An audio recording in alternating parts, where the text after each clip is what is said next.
BJP ಹಾಗೂ JDS ಅನ್ನ ಸೋಲಿಸೋದಕ್ಕೆ ದಲಿತ ಸಂಘಟನೆಗಳು ಪಣ ತೊಟ್ಟಂತಿದೆ. ಬಿಜೆಪಿ ವಿರುದ್ಧ ಮತ ಹಾಕೋದಕ್ಕೆ ಈಗ ಸಂಘಟನೆಗಳು ನಿರ್ಧಾರವನ್ನ ಕೈಗೊಂಡಿದ್ದಾವೆ. ಬಿಜೆಪಿ ಮತ್ತು ಜೆಡಿಎಸ್ನ ಮೈತ್ರಿಕೂಟವನ್ನ ಸೋಲಿಸಬೇಕು ಅಂತ ಪಣ ತೊಟ್ಟಿದ್ದಾಗಿದೆ.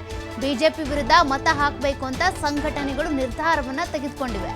ದಲಿತ ಸಂಘರ್ಷ ಸಮಿತಿಗಳ 12 ಸಂಘಟನೆಗಳಿಂದ ಈ ನಿರ್ಧಾರ ಹೊರಬಿದ್ದಿದೆ. ಕಾಂಗ್ರೆಸ್ಗೆ ಮತ ಹಾಕೋದಕ್ಕೆ ಎಲ್ಲಾ ಸಂಘಟನೆಗಳು ಕೂಡ ತೀರ್ಮಾನವನ್ನ ಮಾಡಿದ್ದಾವೆ.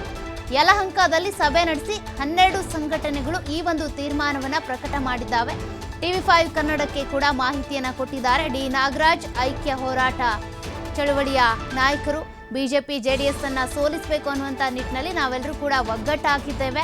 ಹೀಗಾಗಿ ಕಾಂಗ್ರೆಸ್ಗೆ ನಮ್ಮ ಮತ ಅಂತ TV5 ಕನ್ನಡದ ಜೊತೆಗೆ ಮಾತನಾಡಿ ತಮ್ಮ ದಲಿತ ಸಂಘರ್ಷ ಸಮಿತಿಗಳ 12 ಸಂಘಟನೆಗಳ ನಿರ್ಧಾರವನ್ನ ಪ್ರಕಟ ಮಾಡಿದ್ದಾರೆ.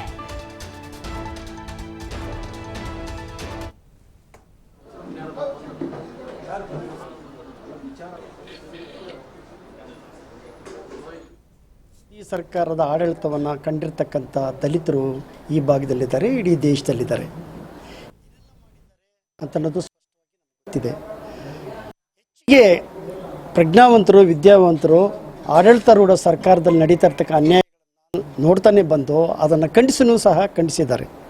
ಹೀಗೆ ಪ್ರಗತಿಪರವಾದ ಚಿಂತಕರಾಗಿರ್ತಕ್ಕಂಥ ತೇಲ್ತುಂಬಡಿ ಅಂಥವ್ರನ್ನ, ಹೆಚ್ಚು ವಿಚಾರವಾದಿಗಳಾಗಿರ್ತಕ್ಕಂಥ ಸ್ಟ್ಯಾನ್ಲಿ ಅಂಥವ್ರನ್ನ ಅವರು ಹೇಳಿದ್ದನ್ನೇ ಅಕಸ್ಮಾತ್ ಏನನ್ನು ಕೇಳಿದ್ರೆ ಅದೇ ಇದು ದುರಂತ ಅಂತ ಅವ್ರನ್ನ ಜೈಲಿಗಟ್ಟ ಕೆಲಸನ ಈ BJP ಸರ್ಕಾರ ಮಾಡಿದೆ.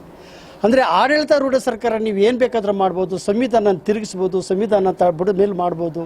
ಈ ಥರ ಸಂವಿಧಾನ ವಿರೋಧಿ ಚಟುವಟಿಕೆಗಳಲ್ಲಿ ತೊಡಗಿರ್ತಕ್ಕಂಥ BJP ಸರ್ಕಾರವನ್ನು ನಾವು ಮಣಿಸಲೇಬೇಕು ಅಂತ ಒಂದು ನಿರ್ಧಾರ ಮಾಡಿದ್ವಿ. ಅದರ ವಿರುದ್ಧ ಇಡೀ 67% ಇರ್ತಕ್ಕಂಥ ದಲಿತರು ತಿರುಗಿ ಬೀಳ್ತಕ್ಕಂಥ ಕೆಲಸ ಮಾಡ್ತಾಯಿದ್ವಿ. ಆ ಕಾರಣಕ್ಕಾಗಿ ನಮ್ಮ ಕ್ಷೇತ್ರದಲ್ಲಿ, ಈ ಯಲಹಂಕ ಕ್ಷೇತ್ರದಲ್ಲಿ ನಮ್ಮೆಲ್ಲ ಸಂಘಟನೆಗಳು ಸೇರಿ ಅವರೊಂದು ಐಕ್ಯ ಒಂದು ಮೋದಿ ಸರ್ಕಾರದ ಆಡಳಿತವನ್ನು ಕಂಡಿರ್ತಕ್ಕಂಥ ದಲಿತರು ನಾವು ಕಾಂಗ್ರೆಸ್ ಪಕ್ಷಕ್ಕೆ ವೋಟ್ ಮಾಡ್ತೀವಿ. ಯಾಕೆ ಸೊ BJP 10 ವರ್ಷದಲ್ಲಿ ಸುಳ್ಳಿನ ಸರಮಾಲೆಗಳನ್ನೇ ಸುರಿಸಿದೆ. ಅವರ ಘೋಷಣೆಗಳೆಲ್ಲ ಬೇಟಿ ಬಚಾವೋ ಬೇಟಿ ಪಡವೋ, ಬೇಟಿ ನಮ್ಮದು ಪಡ ಓದಿಸೋದು ನಾವು, ಆ ಘೋಷಣೆ ಅವ್ರದ್ದು.